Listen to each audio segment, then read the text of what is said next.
This is Mike Preston for WYPR. We're over at the Ravens training facility in Owings Mills, and today we're just going to go inside and have a nice little chat with Ravens Pro Bowl outside linebacker Terrell Suggs. Since coming into this season, were you determined to display more leadership, or was that something that was just kind of thrust upon you? I think it just kind of happened. It wasn't forced upon me, or it was nothing, it wasn't on my agenda. I guess you do mature. I didn't think I ever would, but I definitely matured a little bit. But it's more, let's get the job done this year. I think that's the more attitude I've taken towards it. I'm still the fun guy. I'm still the jokester, but, a little bit more serious and a little bit more attention to detail about me. Ray's in the 16th season. He Nice. can't last forever.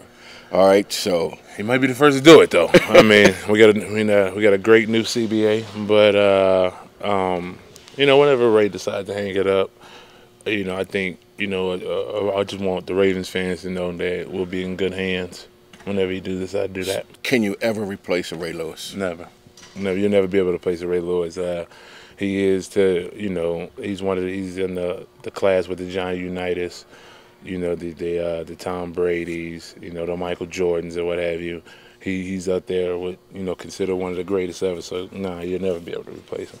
Will this become your team, your defense? Man, we got a lot of good guys on the defense, though. You know what I mean? Remember, we can't discredit Ed Reed, and the leadership of Jared Johnson, Haloti is still, a dominant force. So, I think the ranks kind of fall to all of us, though. But I won't say I'm the face of the defense, but I definitely would be one of the vocal leaders. All right. So, Sis, how do you know when it's time to step up? How do you know when it's time to be the leader or the time when to back off? I mean, I don't. You don't know. I guess every situation is different. So, but I think that's when maturity comes in. When that moment does happen, you got to realize this is your time to step up and be the leader. But you never really know. It's not a preordained. You know what I mean? You never know when it's going to happen. So you had some comments a little bit telling the coaching staff, offensive coordinator, we need to give him a little bit more rice.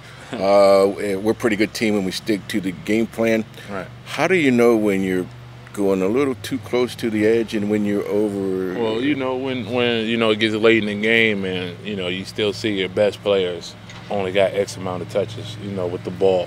If you look at all the great teams, New England, even the team, Pennsylvania, Houston Texans, they're gonna win or lose being those teams, being who they are, and we can live with that. But when we lose doing uncharacteristic things, then that's when it starts to get to us a little bit. Are you concerned a little bit about your image when you say some of the things you say or do some of the things you do? Nah, one thing I'm going to be, and that's me. I'm comfortable to know that everybody's not going to be a Terrell Suggs fan, and that's fine. But for the people that are, I'm going to be myself. They're going to love me, and they're going to get it. They're going to enjoy it. Are you fun or are you arrogant? Which one are you? I think there's a fine line. It's confident. There's a fine line between confidence and arrogance, and I think I do a good job of walking it, but I think I'm still on the confident side. What's the best prank you ever pulled on your teammates at the castle? Man, I've stolen a guy's car, went and parked it at the park, and gave him a treasure map of where to find it in downtown Baltimore. It was really right around the corner. But, I'm doing something. Who was that? Was that Cody? Paul Kruger. I had to get him. He's a rook, so I had to do it. Yeah. Who were some of the guys you looked up to when you were a younger player? Definitely LT, Lawrence Taylor, he was one of them. Chris Dolman, John Randall, I was a big Minnesota Vikings fan. So, all those guys on that, that Tony Dungy defense. So, Henry Thomas, all those guys, I was a big fan of those. What did you like about John Randall? I just liked that he was nasty. And, he got after the quarterback, and he always played, tenacious and ferocious. And, I never thought my game would get, to that style, but I'm glad to say that I'm trying to model my game after Randall. So who writes your scripts? For my movies? No, for yourself. You've had some great lines this year. Oh man, they just come right off the top. I'm gonna be totally honest with you. We're a little bit loony, Before we walk into this building, I think we was all pretty normal. But to be Raven, you got to be special. and more case than one. And definitely, we got a couple guys that's on that special bus, and so I just say whatever comes to my mind without thinking about it. And sometimes you be like, I shouldn't say that, but then 9 times out of 10 I'm winning, and I hit home with one. With Ben Roethlisberger, it looks like you're having a good time with him, but with Brady, it looks like you really don't like him. You want to explain that situation? I mean, some quarterbacks it's fair game. You're allowed to touch and hit, any way you feel possible. But some quarterbacks, you nick them up a little bit and they're going to throw a flag. I mean, I think if you're going to call it the game one way, call it like that for everybody. We're all men here. We all put our shoulder pads and game pans on the same way. There's no one man special than the other. But, I don't hate anybody, but sometimes number 12 can just rub me wrong. That's all. Hey, and how about those shots they take of you at the stadium when they got you mugging and you're doing all that flexing stuff? You practice some of that at home, man? Nah, definitely. You definitely got to practice in the mirror. I just like it, I like it when the camera's on me. I like to entertain, and I just like to play. I like to play in front of the fans. So, I do like the attention, so I just got to get a crowd a little something. In the second half of the season, you play better. Yeah. Why? I don't know. I mean, it started this season, it's tense, you want to do good, and winning is the most important thing. And then the middle of the season come, and you're really trying to get your legs back, and you want to do good individually. But then the second half of the season become more about, team and achieving that ultimate greatness, that football immortality. And I don't know, I just cut on.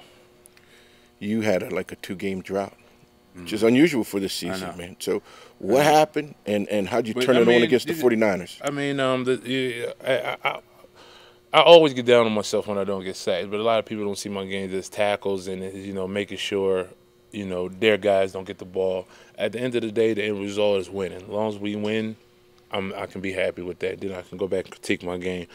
But, the 2-game drought, teams are going to do things, to make sure our best players don't play best as well. So, I just gotta take it in stride and not let those things happen. But how'd I get hot on the 49ers? Primetime TV.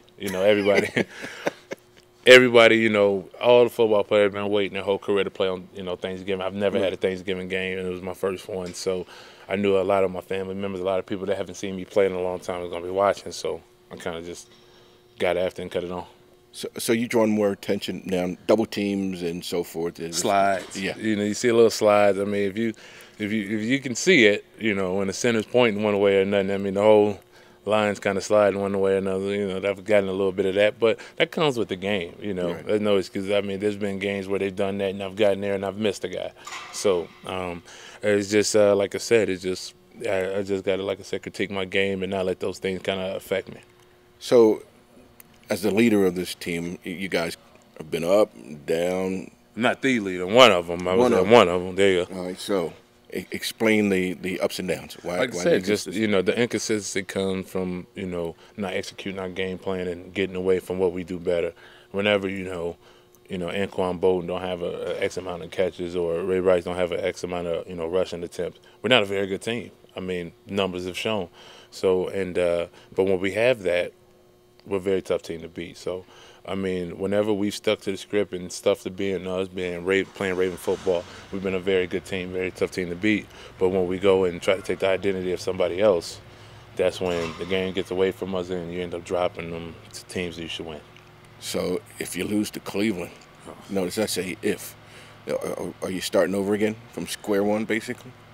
I mean, it can't happen again next week. So you got to definitely get over it quick, and we can't allow it to happen by any means.